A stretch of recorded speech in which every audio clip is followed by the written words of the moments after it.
What if I told you that the cruise industry's tipping system is broken, leaving passengers fed up and crew caught in the middle? From skyrocketing fees to shady distribution practices, cruisers are saying no more, and here's exactly why they're refusing to pay up. Hey everyone, welcome back to the channel. Today we're diving into a hot topic that's stirring up waves in the cruising world. Cruisers are refusing to pay gratuities. Here's why. If you've ever felt that pinch when those automatic tips get added to your bill, you're not alone. More and more passengers are opting out, and we're going to break it all down in a fun, no-nonsense way. But first, let's kick things off with the hook. All right, folks, no matter which hook grabs you, let's get into the meat of this video. We're doing this countdown style from number 10 down to number 1, detailing the key reasons why cruisers are refusing to pay those automatic gratuities. I'll explain what each reason is, why it's a big deal, and share some real talk from fellow passengers and industry insights. Remember, this is all about empowering you to make informed choices on your next cruise, because knowledge is power, right? Let's roll. Starting with number 10, skyrocketing gratuity rates. Okay, so what is this? Simply put, cruise lines have been hiking up their daily gratuity charges year after year, sometimes without much warning. For example, on lines like Royal Caribbean or Carnival, you might see rates jump from $14.50 per person per day to $18 or even $20 in just a couple of years. Why are cruisers refusing because of this? Well, it adds up fast. A family of 4 on a 7-day cruise could be looking at over $500 just in tips, on top of the base fare, drinks, excursions, and everything else.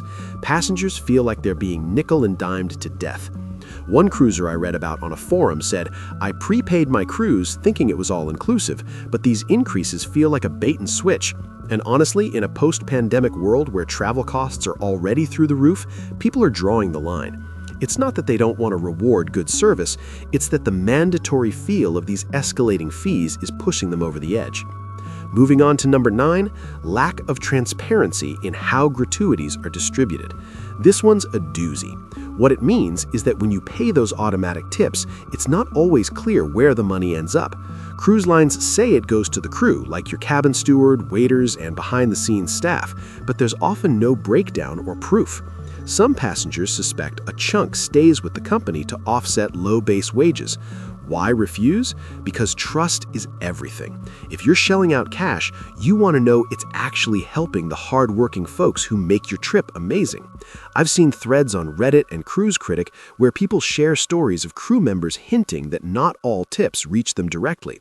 One passenger recounted, "A bartender told me the pool is shared, but it's uneven. Why should I pay into a black box?" This opacity breeds skepticism, leading more cruisers to remove the autos and tip in cash instead. It's like donating to a charity without seeing the impact report. People want accountability. Number 8, subpar service experiences. All right, this is straightforward. What it is when the service on board doesn't live up to expectations, whether it's slow dining, unclean rooms, or inattentive staff. Cruisers refuse gratuities here because tipping is traditionally tied to performance, right? If your steak comes cold 3 nights in a row or your steward forgets to restock towels, why autopay for mediocrity? Policies allow removal for poor service, but many lines make it a hassle at guest services. A survey from a travel blog showed that 20% of tip removers cited bad experiences as the trigger. One story that stuck with me, a family on a Carnival cruise had their excursions canceled without notice and felt ignored. They yanked the gratuities and tipped only the one helpful porter. It's a way to vote with your wallet, saying, "Earn it, don't assume it." And in an era where reviews rule, this feedback loop is getting louder. Number 7, preference for direct, personal tipping. Here's where it gets personal. This reason is all about wanting to hand cash directly to the individuals who served you, rather than a pooled system. What it is cruisers remove autos to tip their favorite waiter, bartender, or housekeeper on their own terms. Why? It feels more genuine and ensures the money goes straight to the person without middlemen. Many say the pooled gratuities dilute the incentive. Why go above and beyond if it's all shared anyway? Forums are full of tips like, I remove the daily charge and give $50 envelopes to my top crew. It's empowering, especially for repeat cruisers who build relationships. Plus, in some cultures, direct tipping is the norm, making the auto system feel impersonal. One vlogger shared how this approach led to better service on future trips. Word gets around. Number 6, budget constraints and overall cruise costs. Economic pressures, baby. What this is the simple math of vacation budgeting. With inflation hitting hard, gratuities can push a trip over the edge for families or solo travelers. Refusing them isn't about being cheap, it's about prioritizing. If you're already stretching for the fare, why add hundreds more? Especially when lines market cruises as affordable escapes. A recent poll on Facebook cruise groups found 15% of respondents remove tips to save for onboard spending, like spas or souvenirs. One cruiser vented, "We saved for a year, but $16 per person per day? That's our excursion budget gone."